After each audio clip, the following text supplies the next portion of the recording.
गुप्त नवरात्रा महात्म्य में और क्या क्या लिखा है। व्रतान्यानि चान्यानि दानानि विविधानि च नवरात्र व्रतस्यास्य नैव तुल्यानि भूतले।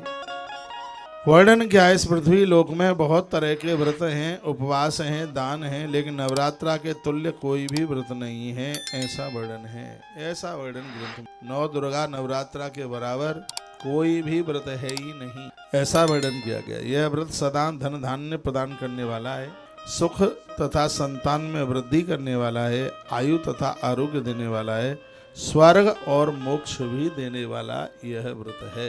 नवरात्रा के व्रत की, गोपनीय नवरात्रा की इतनी बड़ी महिमा है अपने आप में। नवरात्र व्रतस्यास्य नैव तुल्यान भूतले। इस मृत्यु लोक में नवरात्रा के बराबर कोई दूसरा व्रत ही नहीं है। एक बार जयकरा लगाओ, बोलो कुंज बिहारी लाल की जय हो श्री राधे श्याम।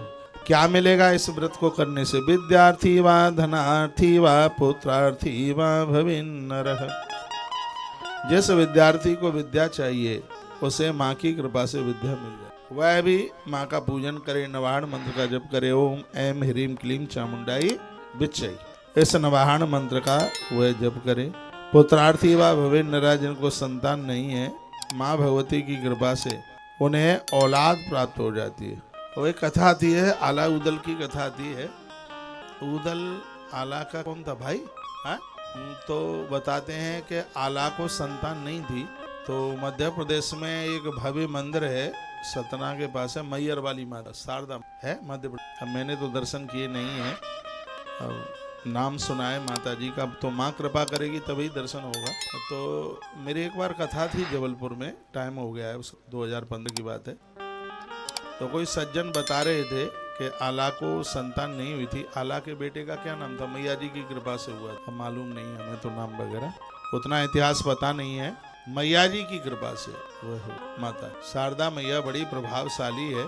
बताते हैं कि आज भी सुबह मंदिर खोला जाता है तो उस मंदिर में मैया जी के चरणों में एक फूल मिलता है। पता नहीं आला या उदल के द्वारा वो फूल आज भी माँ के चरणों में चढ़ाया जाता है।